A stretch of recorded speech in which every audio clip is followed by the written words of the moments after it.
nós temos que lembrar que ele representa uma geração enorme, contemporânea, de grandes artistas e que são, de certa maneira, muito esquecidos e ignorados hoje em dia. Mas eu acho que Pedro Américo e Vitor Meirelles são os dois grandes clássicos da pintura brasileira. No sentido que ele fazia um tipo de pintura que era, vamos dizer assim, a pintura que se demandava no auge do império do Pedro II. Você não pode chegar à arte contemporânea sem ter passado e bebido desses nomes, dessa formação do fazer artístico do século XIX.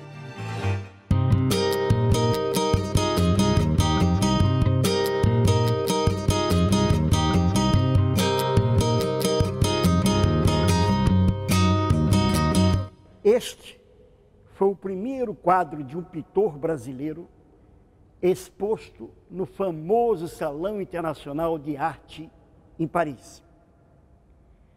Baseado na carta de Pero Vaz e Caminha e também nos relatos dos historiadores do século XIX, a Primeira Missa talvez seja o quadro mais reproduzido no Brasil, a começar dos livros escolares.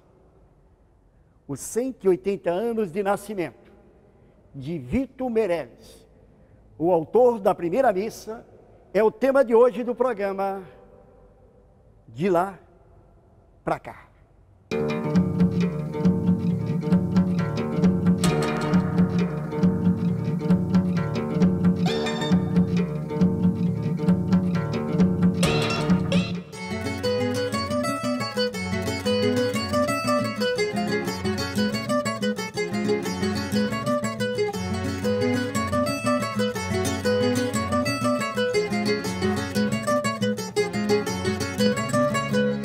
Este é o portal da Academia Imperial de Belas Artes, que ficava na Avenida Passos.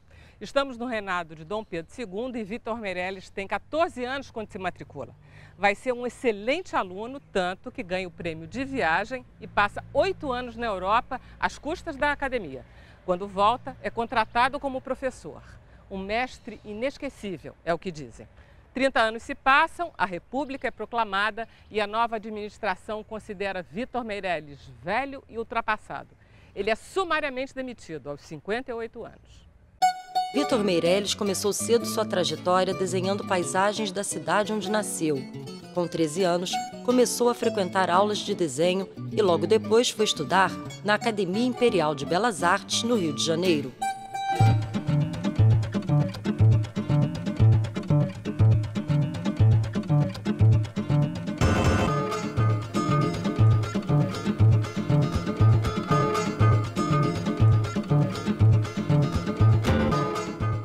A meu lado é Mônica Chechel, diretora desse belo Museu Nacional de Belas Artes. Tudo bem, Mônica? Tudo bem, Tudo querido. certinho? Obrigada. Que quadro bonito esse, né, Mônica? É. Vamos falar um pouco sobre ele? A pintura que está aqui na Galeria de Arte Brasileira do século XIX é uma das grandes obras de Vitor Meirelles, né? Batalha dos Guararapes. Ela foi feita em 79, após o retorno de Vitor Meirelles da Europa, que foi um grande pensionista da Academia Imperial de Belas Artes, que partiu em 1853 para o seu aperfeiçoamento artístico na Europa. E retrata um dos grandes momentos da nossa história. De A expulsão dos holandeses, não é isso? Os holandeses e os brasileiros de um lado, passado em Pernambuco. Em 1875, Vitor Meirelles viajou para Pernambuco para realizar croquis para a Batalha dos Guararapes. 4 anos depois, apresentou na Exposição Geral de Belas Artes o quadro Batalha dos Guararapes, ao lado de Batalha do Havaí, de Pedro Américo. Vamos contar um pouco da história de vida do Vitor Meirelles. Vitor Meirelles nasceu em Santa Catarina, Antigo Desterro, em 18 de agosto de 1832. Né?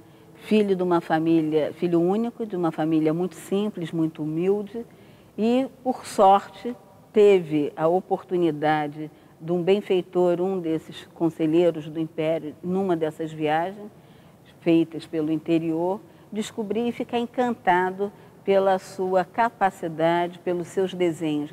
Vitor é um grande desenhista, né?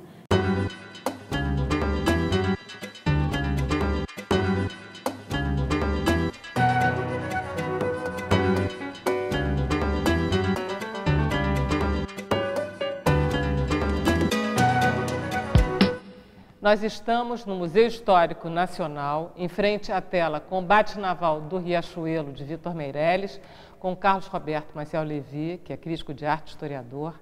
E eu queria que você me contasse um pouco a importância dessa tela. Bem, antes de mais nada, a importância do autor é extremamente significativa. É nosso grande mestre durante o Segundo Reinado. E na obra de Vitor Meirelles de Lima, esta pintura faz parte de um contexto que envolve duas outras pinturas tão grandes quanto esta, tão importantes e de temas semelhantes. Todas as três, e essa é o exemplo mais claro, fixando cenas de combate militar. No caso do combate naval do Riachuelo, a questão principal é que esta, na verdade, não é a primeira tela que foi pintada, é uma segunda versão. A primeira versão data de 1872, e foi perdida, destruída, em 1876, quando voltava de uma exposição nos Estados Unidos. E depois disso, em 1883, Vitor Meirelles resolveu, por conta própria, refazer a pintura que fixa essa cena, que é de um importante momento militar na guerra contra o Paraguai.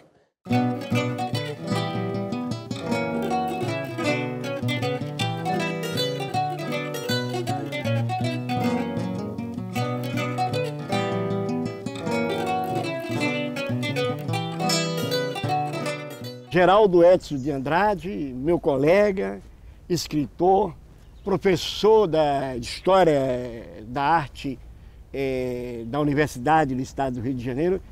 Enfim, um prazer enorme. Tudo bem? Prazer igualmente. Fale um pouco da trajetória do Vitor Meirelles. Pois é, ele já pintava na cidade dele, que antigamente chamava de Desterro, hoje é Florianópolis, e ele deixou vistas lá encantadoras da cidade daquela época. Posteriormente, dado o seu talento, ele veio estudar no Rio de Janeiro, que era o destino de todo artista que queria alcançar uma certa notoriedade, porque aqui no Rio tinha a Academia Imperial de Belas Artes, que foi uma iniciativa de Dom João VI, quando ele mandou buscar a missão artística francesa na França, para embelezar o Rio, para ser a capital do Império. Ele aqui no Rio, ele se destacou e acabou ganhando um prêmio de viagem, que tinha esses prêmios que foram instituídos por Grangean de Montigny, para que os artistas brasileiros fossem se aperfeiçoar na Europa.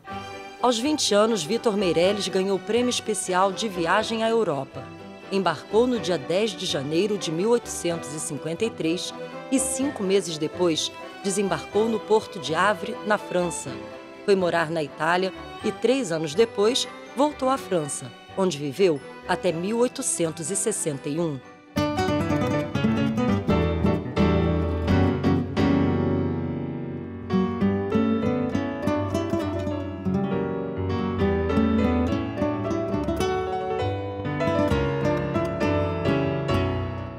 Sônia Gomes Pereira é professora de História da Arte da Escola de Belas Artes aqui da UFRJ.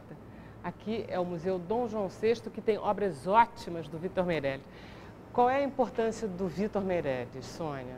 Olha, Vera, eu acho que o Vitor Meirelles tem dois aspectos, na minha opinião, fundamentais a respeito da importância, sobre a importância dele. Um é o fato dele ter sido talvez o maior protagonista disso que a gente chama um projeto de construção da nação. Ele é, na pintura, né, esse grande personagem. E, em segundo lugar, eu acho que ele é talvez o primeiro, quase que com certeza, o primeiro pensionista do tempo do Império que vai realmente aproveitar a pensão, quer dizer, a viagem de estudos à Europa, né? Então, nós aqui no Museu Dom João VI, nós trabalhamos muito com essa questão da formação do artista. Então, o caso do Vitor Meirelles ele salta aos olhos. De 1858 a 1861, Vitor Meireles pintou na França uma de suas obras mais importantes e uma das mais populares no Brasil. Primeira Missa no Brasil ficou exposta no Salão de Paris e hoje é acervo do Museu Nacional de Belas Artes. E é a obra emblemática. Vitor Meireles é o primeiro artista brasileiro a expor no Salão em Paris. 1861, ele apresenta a primeira missa no Brasil ao lado de grandes nomes da arte internacional. De lá, ele retorna para o Brasil e é aclamadíssimo pelo imperador, recebe inúmeras condecorações e inicia sua vida acadêmica na Academia Imperial de Belas Artes após seu retorno em 62. A primeira missa no Brasil, ela é a nossa certidão, né? A nossa certidão de batismo. A obra mais célebre dele é a Primeira Missa do Brasil. Tem-se isso como relacionado à fundação do país, fundação entre aspas, a questão da cerimônia religiosa, a questão da presença de indígenas, habitantes naturais do país e o colonizador europeu, o marco simbólico do altar com a cruz, a religião, portanto. Eu tenho uma visão, concordo com isso, mas tenho uma visão um pouco mais radical. Há uma paisagem que é o entorno e a grande cena da composição que é deslumbrante. A Primeira Missa no Brasil é uma pintura de figuras e de gênero? É uma pintura de história? Sim, mas é uma paisagem extraordinária. E é uma paisagem brasileira extraordinária. Vitor foi um dos grandes paisagistas brasileiros.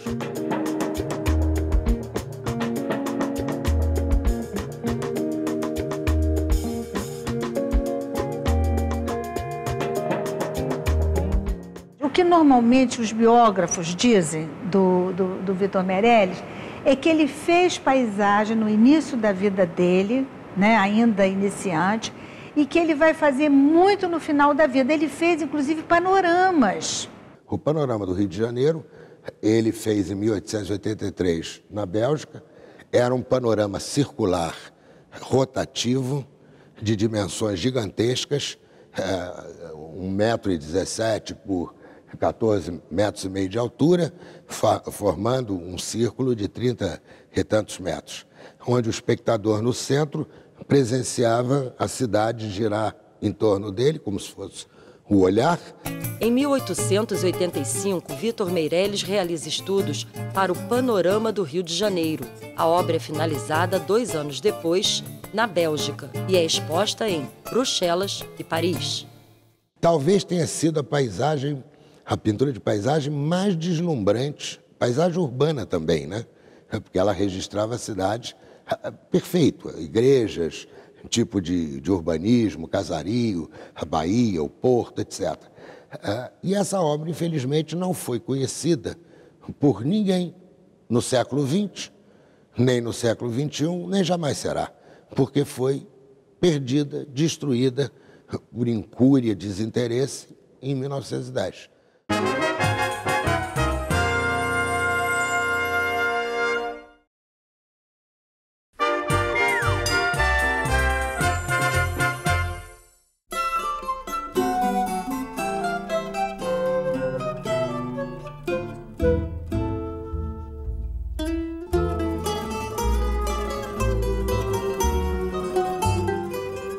Na verdade, o Vitor Meireles cumpriu um papel com brilho e arte que hoje está reservado à fotografia, né? Quer dizer, ele desenha a Primeira Missa, desenha batalhas, né? Numa época que não tinha fotografia, né? Desenha o casamento da princesa, enfim.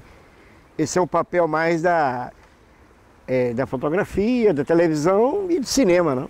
É engraçado porque as pessoas comentavam os quadros dele como se fosse hoje em dia, que a gente diz assim, o que você achou do último filme, né?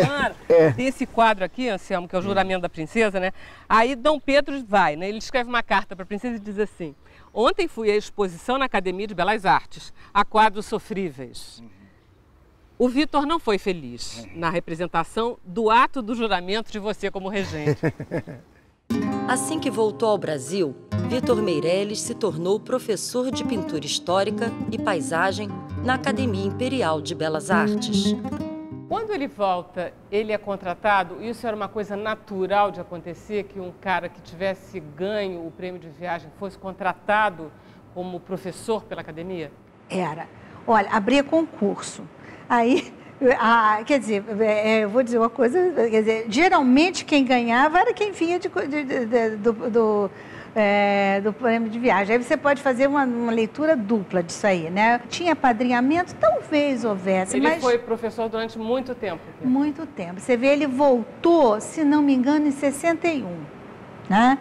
Ele vai ser professor até 90. Ao retornar em 61, consagradíssimo num salão internacional, só teve aplausos na sociedade brasileira, do imperador. O imperador, pois é, a relação dele com o imperador era... muito próxima, né? Ele também teve a sorte que o grande mentor intelectual dele foi Manuel de Araújo Porto Alegre. Araújo Porto Alegre entra como diretor da Academia Imperial de Belas Artes em 1854, quando ele está num primeiro final do seu primeiro estágio, e consegue a prorrogação da sua bolsa. E Araújo Porto Alegre, que é um dos grandes nomes nossos da arte brasileira, temos a rua aqui ao lado. Aqui ao lado, né?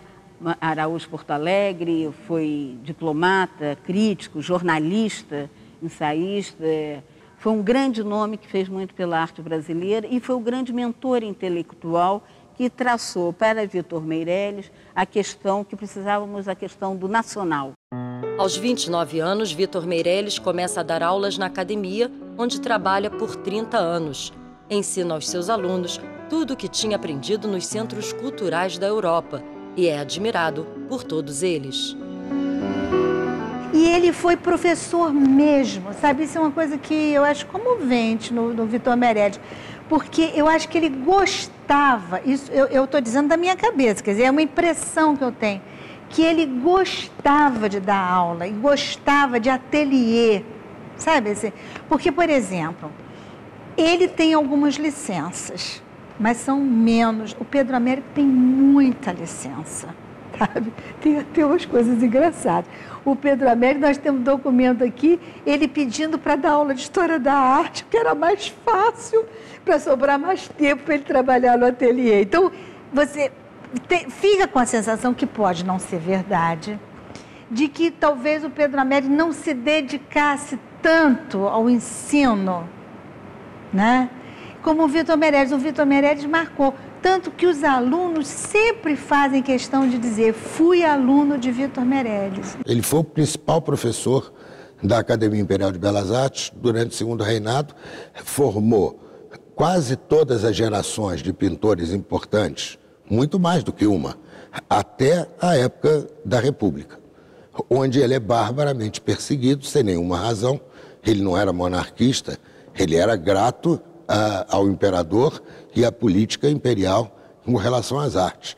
Ele exerceu o cargo de professor com disciplina, com muita honestidade, foi um excelente professor, mas não teve influência direta sobre nenhum dos alunos. Agora, é natural que, estando ele na academia, sendo professor da academia, ele tenha respondido às encomendas de Estado, que são para pintura histórica e retrato, que são os dois gêneros, né, que mais trabalham a favor de uma construção de imagem da nação. Em 1866, Vitor Meirelles recebeu uma encomenda do ministro da Marinha para realizar pinturas históricas sobre a Guerra do Paraguai. Ao longo de 6 anos, Vitor pintou 2 episódios da guerra: Passagem de Humaitá e Combate Naval do Riachuelo.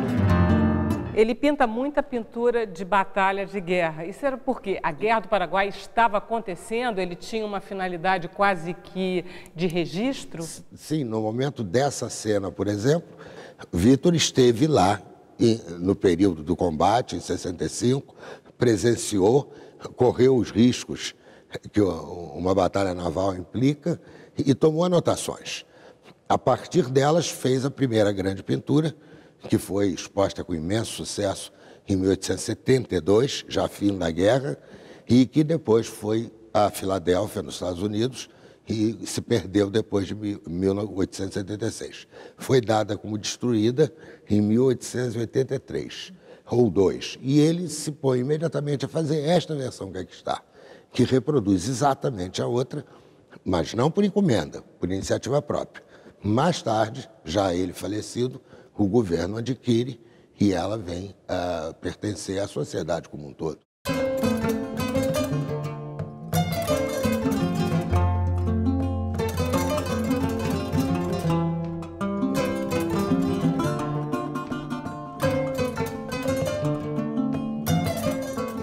Guararapes foi uma das obras que também teve um grande impacto na crítica e na sociedade da época, quando foi apresentada ao lado do seu contemporâneo, Pedro Américo, no Salão de 79. Isso com aquele quadro a Batalha do Havaí. Do Havaí. Né?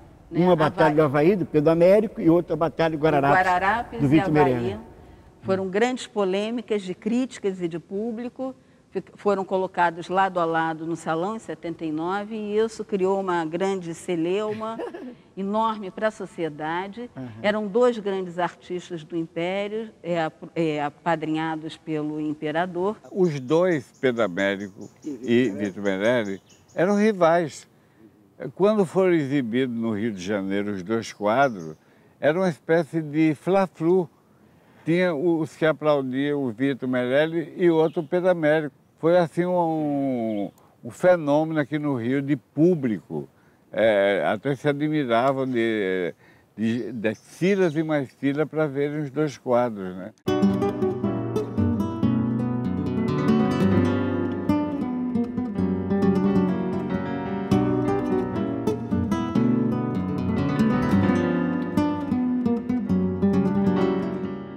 Com a questão da República, vários artistas que eram apadrinhados, consagrados, né, e que tinham todo esse aplom do Império, ficam marginalizados. À margem de uma sociedade, sem emprego, passa fome. Vitor Meirelles passou fome, morreu muito pobre no Rio de Janeiro, em 1903.